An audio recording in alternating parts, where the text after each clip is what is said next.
देश की राजधानी दिल्ली में फरवरी के महीने में एक ऐसी घटना घटती है, एक ऐसे हत्याकांड को अंजाम दिया जाता है जिसका खुलासा होने के बाद पूरे देश में हैरानी छा गई थी। पूरे देश में सनसनी फैल गई थी। दरअसल 14 फरवरी को दिल्ली पुलिस के एक स्पेशल क्राइम ब्रांच के अधिकारी को फोन पर कोई इतला देता है, सूचना करता है कि दिल्ली के नजफगढ़ इलाके में एक ढाबे में एक लड़की की फ्रिज के अंदर लाश बंद है। और यह खबर सुनते ही जो अधिकारी होते हैं वो सन्न रह जाते हैं। फौरन इसकी सूचना फोन से अपने आला अधिकारी को देते हैं और एक पूरी टीम वहां से सीधे ढाबे की ओर निकल पड़ती है। और जैसे ही ढाबे पर पहुंचती है तो सबसे पहले उस फ्रिज को ढूंढती है। जब फ्रिज मिल जाता है तो उसको खोला जाता है, लेकिन फ्रिज जो है रस्सी से चारों ओर से बना हुआ था। उसका जो फाटक है, जो मेन गेट है, वो रस्सी से बांध दिया गया था गोल गोल, जिससे गेट ना खोले। पुलिस के जवानों ने फौरन उस रस्सी को खोला और जैसे ही फ्रिज का गेट खुला, तुरंत एक लगभग 23 वर्षीय लड़की की बॉडी है, डेड बॉडी है, फौरन नीचे गिरती है। ये देखकर पुलिस की आंखें खुली की खुली रह जाती हैं। पुलिस सन्न रह जाती है कि आखिरकार इस घटना को किसने अंजाम दिया। इस लड़की को का जो मर्डर है, इसकी हत्या किसने की। चूंकि ढाबा पास के ही एक व्यक्ति का था तो फौरन पुलिस उसके घर पहुंचती है, पूछताछ करती है, लेकिन वो सब घर से भाग जाते हैं, फरार हो जाते हैं। और काफी खोजबीन करने के बाद पुलिस के हाथ लग जाते हैं और उनका जो इकलौता बेटा है जिसने इस हत्याकांड को अंजाम दिया था, उसको पकड़ लेते हैं। उसके बाद खुलासा करते हैं, उससे पूछताछ होती है। शुरू में वो मना करता रहा। वो हर मुजरिम शुरू में मना करता है, डिनाई करता रहता है, लेकिन बाद में पुलिस की सख्ती के बाद पुलिस ने ऐसे सवाल दागे जिनका जवाब वो नहीं दे पाया और टूट गया। और उसने जब पूरी घटना को बयान किया तो उसको सुनने के बाद आपकी आंखें खुली रह जाएंगी। आप सोचने पर मजबूर हो जाएंगे कि ऐसा भी हो सकता है। पूरा देश इस घटना के बाद उबाल में था और जब पूरे देश के सामने इस घटना की सच्चाई सामने आई तो पूरे देश में एक हैरानी छा गई थी। एक पूरा देश सकते में आ गया था। दरअसल अब आपको घटना, जो पूरी घटना है, वो शुरू से बताते हैं। ये जो घटना है दरअसल बात सन 2018 की है, जब झज्जर, हरियाणा के झज्जर की रहने वाली निक्की यादव, जिसकी उम्र लगभग 23 वर्ष की थी, वो पढ़ाई के लिए, नीट की तैयारी के लिए दिल्ली के उत्तम नगर में कोचिंग में पढ़ने आती थी। वहां नीट की तैयारी करने आती थी। रोजाना बस से वो कोचिंग के लिए आया करती थी और उसी बस में रोजाना एक दिल्ली के नजफगढ़ का जो करीब 25 साल का लड़का है, साहिल गहलोत, वो भी उसी बस में बैठ करके अपनी कोचिंग की तैयारी करने आता था। वो दरअसल वो एसएससी की तैयारी कर रहा था और उसी कोचिंग में वो भी पढ़ने आया करता था और रोजाना दोनों एक ही बस से जाते थे। तो इस दौरान उनकी धीरे धीरे दोस्ती बढ़ जाती है। दोनों एक दूसरे के थोड़े नजदीक आ जाते हैं और थोड़े दिनों के बाद दोनों एक सीट पर, लगभग अक्सर एक सीट पर बैठकर अपनी कोचिंग के लिए जाते थे। और धीरे धीरे उनके बीच एक मोहब्बत, एक आकर्षण पैदा हो गया। दोनों में इश्क हो गया, दोनों में प्यार हो गया और दोनों साथ साथ पढ़ाई की, अपनी जो शिक्षा लेने लगे। अपनी जो उनका एम था, उसकी इम्तहान था, एग्जाम था, उसकी तैयारी करने लगे, कोचिंग कर रहे थे। धीरे धीरे उनका वक्त बीत रहा था और वक्त बीतते बीतते उनका एग्जाम का वक्त भी आ गया। दोनों ने एग्जाम दिया, एग्जाम देते हैं, लेकिन जब रिजल्ट आता है तो दोनों ही फेल हो जाते हैं। जी हाँ, दोनों, चूंकि पढ़ाई के लिए घर से दोनों आते हैं, लेकिन यहाँ इश्क लड़ा रहे होते हैं। प्यार में पढ़ करके पढ़ाई पर उतना ध्यान नहीं दिया गया जितना देना चाहिए। इस प्रकार दोनों का एग्जाम खराब हो जाता है, दोनों फेल हो जाते हैं और अगली पढ़ाई के लिए वो पहुंचते हैं नोएडा के एक कॉलेज में। उस कॉलेज में एडमिशन लेने के लिए पहुंचते हैं। लड़की जो है उसी कॉलेज में इंग्लिश ऑनर्स की तैयारी के लिए पहुंचती है, दाखिला लेती है। और जो लड़का साहिल गहलोत है वो भी उसी कॉलेज में बी फार्मा का एडमिशन लेता है, बी फार्मा की तैयारी कर रहा होता है। दोनों पढ़ाई कर रहे होते हैं। इस दौरान दोनों ने फैसला लिया कि हम दोनों साथ रहेंगे, साथ मरेंगे, साथ जिएंगे। और पढ़ाई के दौरान भी दोनों लिव इन रिलेशनशिप में रह रहे थे। दोनों एक रूम में रह रहे थे, साथ रह करके पढ़ाई कर रहे थे। और धीरे धीरे उनका वक्त गुजर रहा था। उनको लग रहा था कि ये जो लाइफ है, उनकी जो जिंदगी है, इससे बेहतर जिंदगी कोई और नहीं हो सकती। हम दुनिया की सबसे अच्छी जिंदगी जी रहे हैं। इसी प्रकार उनका दिन लगातार गुजर रहे थे, वक्त कट रहा था। और धीरे धीरे साल आती है 2020 की। चूंकि अब लॉकडाउन आने वाला था, कोरोना की जो त्रासदी थी पूरे विश्व में फैल रही थी। पूरा विश्व, पूरी दुनिया कोरोना की चपेट में थी। हमारे प्रधानमंत्री द्वारा लॉकडाउन की घोषणा की गई थी। लिहाजा दोनों को कॉलेज छोड़ना पड़ा, रूम छोड़ना पड़ा, दोनों को अपने अपने घर जाना पड़ा। जब घर पहुंचे तो दोनों ने फोन से बातचीत करते थे। उनकी जो बातें हैं लगातार जारी रहीं। फोन से एक दूसरे से बातचीत किया करते थे, लंबी घंटों तक बातचीत किया करते थे। और धीरे धीरे जैसे तैसे देश ने हमारे कोरोना को झेला, बहुत कुछ खोया, बहुत कुछ गवाया। उसके बाद धीरे धीरे जो पटरी पे गाड़ी आने लगी, लोग पटरी पर आने लगे, पुराने काम की तरफ लौटने लगे। कोरोना का संक्रमण खत्म हुआ, कोरोना धीरे धीरे खत्म हो रहा था, लोग फिर से अपनी पुरानी जिंदगी पर लौट रहे थे। धीरे धीरे हालात सामान्य हो रहे थे। लिहाजा दोनों ने फिर से एक बार फिर शिक्षा के लिए दिल्ली का रुख किया, कॉलेज का रुख किया। और फिर से दोनों ने एक रूम किराए पे लिया और रूम लेकर के वहां रहने लगे। जो इस बार जो निक्की यादव लड़की थी, वो अपनी बहन को साथ लेकर के आई थी, रूम पर अपनी बहन के साथ रह रही थी। लिहाजा साहिल को का उसके साथ में रहना इस बार असंभव था, इसलिए उसने अपने घर रह के पढ़ाई करने की ठानी। लेकिन फिर भी वक्त जैसे मिलता था, दोनों अक्सर बाहर मिलते थे, मुलाकातें होती रहती थी, उनका मिलना जुलना लगातार बदस्तूर जारी था। और धीरे धीरे उनका वक्त गुजर रहा था, वक्त गुजर रहा था। और एक दिन तारीख आती है 2023 की, फरवरी का महीना आता है। तब निक्की यादव जो होती है, उसको एक दोनों का कॉमन फ्रेंड होता है, जो कॉमन दोस्त होता है, वो दोनों को किसी प्रकार सूचना देता है फोन से। वो माफी चाहूंगा, वो सिर्फ निक्की यादव को ये सूचना देता है कि साहिल जिससे तुम इतना प्यार करती हो, उसकी तो इंगेजमेंट हो रही है, उसकी शादी होने वाली है। और ये सूचना सुनते ही निक्की यादव की पैरों के तले जमीन खिसक जाती है। वो पागल हो जाती है, हैरान रह जाती है कि जिसको इतना प्यार करती हूँ, जिसके साथ में रही, रिलेशन में रही, वो ऐसा कैसे कर सकता है। लिहाजा उसने तत्काल निक्की को फोन किया।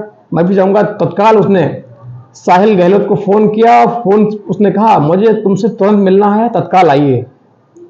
चूंकि साहिल की, और ये बात है 9 फरवरी 2023 की, चूंकि साहिल की उस दिन इंगेजमेंट थी और 10 तारीख की उसकी शादी थी। 9 फरवरी को एंगेजमेंट, 10 फरवरी को शादी। पूरा दिन उसने बहाना किया कि मैं शादी में हूं, मैं यहाँ हूं, वहां हूं, बहाना करता रहा, टालम टोली करता रहा। लेकिन चूंकि उनके रिश्ते काफी गहरे थे, नजदीकियां बहुत ज्यादा हो चुकी थी, तो 9 तारीख की शाम को वो निक्की यादव से मिलने के लिए दिल्ली आया। निक्की यादव ने अपनी बहन से ये कहा, मैं देहरादून जा रही हूं। बहन ने कहा, इतनी रात में कहां जा रही हो? उसने कहा, मैं देहरादून जा रही हूं साहिल के साथ। घर से जब फोन आता है तो बोल देना मैं देहरादून घूमने जा रही हूं, उसके बाद जब लौटूंगी तो मैं बात कर लूंगी। लिहाजा वो घर से निकल गई। उसको निक्की रास्ते में मिलता है, दोनों कार में बैठते हैं। निक्की और साहिल गहलोत दोनों साहिल की जो होंडा वर्ना गाड़ी होती है, उसमें दोनों बैठ जाते हैं। और सबसे पहले निक्की साहिल से यही सवाल दागती है, आखिर तुमने मुझसे छोड़कर शादी और एंगेजमेंट की बात क्यों की? तुमने अपनी शादी क्यों तय की? तो जो साहिल है वो धीरे धीरे उसे समझाता है, समझाने की कोशिश करता है। लेकिन निक्की अपनी जिद पर अड़ी थी। वो उससे बार बार यही कह रही थी कि शादी को मना करो, शादी मेरे साथ करो, हम दोनों गोवा चलते हैं। गोवा चल करके जो वैलेंटाइन डे आने वाला है, 14 फरवरी आने वाली है, वो दोनों साथ चल के सेलिब्रेट करेंगे, मनाएंगे और वहीं हम लोग साथ साथ रहेंगे, मौज मस्ती करेंगे। अपनी शादी को मना कर दो, मैं तो सिर्फ तुमसे शादी करूंगी, मैं सिर्फ तुम्हारे साथ जिंदगी जीऊंगी। लेकिन जो साहिल गहलोत था, उसका मन निक्की से धीरे धीरे हट रहा था, उसका मन भर चुका था। लिहाजा उसने शादी को मना करने से साफ इनकार कर दिया। इसी बीच दोनों की तकरार बढ़ जाती है। और जैसे जैसे हुंडई वर्ना कार की स्पीड बढ़ रही होती है, दूरी कार सफर तय कर रही होती है, वैसे ही दोनों के बीच जो तकरार है वो लगातार बढ़ रही होती है, तकरार बढ़ती जाती है। इस दौरान पूरी रात गुजर जाती है, दोनों दिल्ली में घूमते रहते हैं, कभी आईएसबीटी की साइड में, कभी आनंद विहार की साइड में घूमते रहते हैं। घूमते घूमते दोनों जब सुबह हो जाती है तो लगभग 8:57 पर, जो उस वक्त कैमरे में उनकी लोकेशन मिली थी, दिल्ली का जो सबसे बड़ा शमशान घाट है, जो निगम बोर्ड का कब्रिस्तान है, आईएसबीटी के लगभग नजदीक है। सबसे बड़ा जो शमशान घाट है उसमें गेट पर एंट्री होते के वक्त सीसीटीवी कैमरे की निगरानी चलती है। उसमें 8:57 पर वही हुंडई वर्णाकार दाखिल होती है। चूंकि उसके शीशे काले होते हैं, लेकिन फिर भी गार्ड ने दोनों को बात करते हुए देखा था। दोनों अंदर एंट्री करते हैं और शमशान घाट के पास जाकर के अंदर एक लेफ्ट साइड में, जहां पार्किंग के लिए काफी जगह थी, चूंकि वहां पार्किंग के लिए कोई चार्ज नहीं लगता था, शमशान घाट की जगह थी, तो वहां गार्ड ने उनसे बहुत जानकारी वगैरह, पर्ची वगैरह जो अमूमन काटते हैं पार्किंग में, वो सब नहीं किया, फॉर्मेलिटी नहीं की। लेकिन गार्ड ने उनको देख लिया था कि देख लड़का कार में है, दोनों बात कर रहे हैं। चूंकि शीशे उनके काले थे तो बहुत ज्यादा क्लियर दूर से नहीं दिख पा रहा था। अब कार वहां रुकती है। उसके बाद निक्की और साहिल दोनों के बीच बहस बढ़ जाती है, तकरार बढ़ जाती है, और तकरार इतनी बढ़ जाती है कि साहिल गहलोत अपनी गाड़ी के जो चार्जर, मोबाइल का चार्जर होता है, चार्जर की डेटा केबल होती है, वो निकाल करके निक्की का गला घोंट देता है, और जब तक उसकी आखिरी सांस थम नहीं जाती है तब तक उस तार को मजबूती से पकड़ रहता है, जकड़े रहता है। धीरे धीरे निक्की शांत हो जाती है। वो मर गई थी। उसके बाद इस घटना उसके बाद ये जो वक्त है 8:57 पर वहां से घुसे थे। उसके बाद ठीक 9:30 बजे, यानी लगभग 33 मिनट के बाद वो कार लेकर के वहां से निकलता है। उसके बाद उसने उसको मारने के बाद उसको बाकायदा इस तरीके से सीट बेल्ट बांधकर सीट पर बिठा दिया, जैसे कोई देखे तो उसको लगे कि ये लड़की बैठी हुई है या सो रही है, और वहां से फौरन निकल जाता है।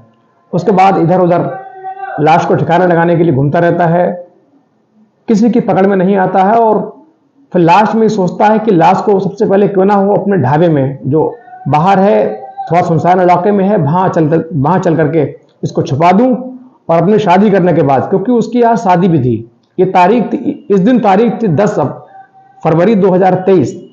10 फरवरी की रात को उसकी शादी थी, और उस दिन सुबह 8 साढ़े 8 के बीच उसने ये घटना को अंजाम दिया।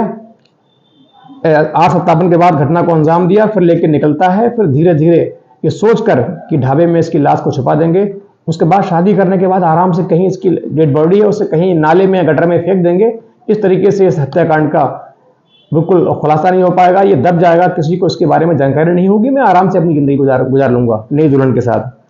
ये सोचकर उसने अपनी गाड़ी सीधे नजफगढ़ की ओर दौड़ा दी, जहां उसके पिताजी का ढाबा था, खाओ पियो नाम से यह ढाबा था, और वहां पहुंचता है। उसके बाद वहां सीधे जो उसमें ढाबे में फ्रिज रखी होती है, फ्रिज के कुछ सामान अंदर से ट्रे वगैरह निकाल करके ठूस ठूस कर निक्की यादव के शव को फ्रिज के अंदर डालता है, और बाहर से गेट ना खोले इसीलिए रस्सी से उस फ्रिज को चारों ओर से बांध देता है, और चुपचाप घर जाके नहाता है, अपनी शादी की तैयारियों में लग जाता है। शाम को उसकी शादी जानी थी, रात को उसने शादी की। इधर निक्की यादव का उसकी गर्लफ्रेंड का शव है, फ्रिज में रखा हुआ है। उधर उसका आशिक साहिल गहलोत अपनी शादी मना रहा होता है। शादी हो गई, तमाम रस्में हो गई, शादी भी आ गई, दुल्हन आ गई, और आराम से उसके साथ रह के जीवन गुजार रहा होता है, अपने खुशी के पल बांट रहा होता है, उनको जी रहा होता है, और ये इंतजार में था कि जैसे ही मौका मिलेगा उस लाश को कहीं ठिकाने लगा देंगे। लेकिन जब वो लाश वहां रख रहा था, ठिकाना लगा रहा था, तो किसी व्यक्ति ने उसकी इस प्रकार के हावभाव देखे, इस प्रकार की घटना देखी, इस प्रकार की एक्टिविटी देखी कि उसको इस पे कार का आना, कार का निकलना, हड़बड़ाहट, वो तमाम चीजें जो उसको हजम नहीं हुई, उनको देकर के उसको शक हुआ। इसीलिए उसने 14 फरवरी को फोन किया था कि स्पेशल क्राइम ब्रांच के अधिकारी को कि आपके इलाके में एक ढाबे में इस तारीख को ऐसी ऐसी घटना घटी थी, कुछ ठीक नहीं लग रहा था। एक लड़का अपनी कार से लेकर के आता है और उसमें कुछ रख के निकालता है गाड़ी से, फिर उसमें रखे। हड़बड़ाहट में उसकी जो एक्टिविटी है, जो हाव भाव है, वो सही नहीं लग रहे थे, वो सामान्य नहीं थे, घबराहट में था, जल्दबाजी में था, घबराहट उसके चेहरे पर दिख रही थी। ये सब जब बताया, पक्की सूचना दी, तो सीधे पुलिस वहां पहुंचती है। जब फिर जाकर के खोलती है तो निक्की यादव की लाश निकलती है। उसके बाद सीधे साहिल गहलोत के घर पहुंचती है। वो लोग सब घर छोड़ के भाग चुके थे, जा चुके थे, लेकिन पुलिस की मुस्तैदी के चलते, पुलिस की सूझबूझ के चलते साहिल गहलोत की गिरफ्तारी होती है। उसको सारी घटना से अवगत कराया जाता है, लेकिन वो शुरू में सब मना करता रहा, डिनाय करता रहा, इनकार करता रहा। लेकिन पुलिस की सख्ती के आगे वो टूट गया और उसने सारी कहानी बयां कर दी। चूंकि इधर 4 दिन हो चुके थे तो उनके परिवार से निक्की की बात नहीं हो रही थी, तो निक्की के पिताजी ने एक बार बीच में फोन भी किया था, लेकिन छोटी बहन ने यह कहा कि दीदी देहरादून घूमने गई हैं, मसूरी घूमने गई हैं, वो आ जाएंगी तो बात करा देंगे। इसीलिए उनका परिवार निश्चिंत रहा। लेकिन जब 4 दिन गुजर गए, कोई फोन खबर नहीं, कोई कॉल नहीं, कोई जानकारी नहीं, तो उन्होंने फिर सीधे छोटी बहन को फोन किया, निक्की कहाँ है। तो छोटी बहन को भी फिक्र हुई कि अब फोन नहीं लग रहा है, उसको चिंता होने लगी। इस प्रकार उन्होंने सीधे दिल्ली पुलिस से संपर्क किया, कंप्लेंट दर्ज कराई। लेकिन उससे कुछ देर के बाद ही निक्की यादव का जो शव है पुलिस ने बरामद कर लिया था। उनको शव की पहचान कराई गई, उन्होंने शव की पहचान कर ली और सीधे शव का पोस्टमार्टम कराने के बाद अपने गांव झज्जर ले गए, जहां 7 मिनट के लिए उनकी मां के अंतिम दर्शन के लिए, मां को दिखाने के लिए शव को रखा गया। सीधे चूंकि शव काफी पुराना था तो उसको सीधे शमशान ले जाया गया, जहां पहले से पूरी तैयारियां मुकम्मल की गई थी। मात्र 22 मिनट में उसका अंतिम संस्कार कर दिया गया। क्योंकि अब अंतिम संस्कार भी हो चुका था, निक्की यादव का कातिल साहिल गहलोत भी पकड़ चुका था, जेल जा चुका था। इस प्रकार इस घटना का अंत होता है। और हम ऐसे वीडियो लगातार क्यों बनाते हैं? क्योंकि आप ऐसी घटनाएं देख करके सचेत रह सकें, सुरक्षित रह सकें, हिफाजत में रहें, सुरक्षा में रहें और ऐसी घटनाओं से सीख लेते रहें, ताकि भविष्य में कोई घटना ऐसी अनहोनी किसी के साथ ना घटे। और इस एपिसोड में आज इतना ही। एपिसोड यहाँ खत्म होता है, हमें दीजिए इजाजत।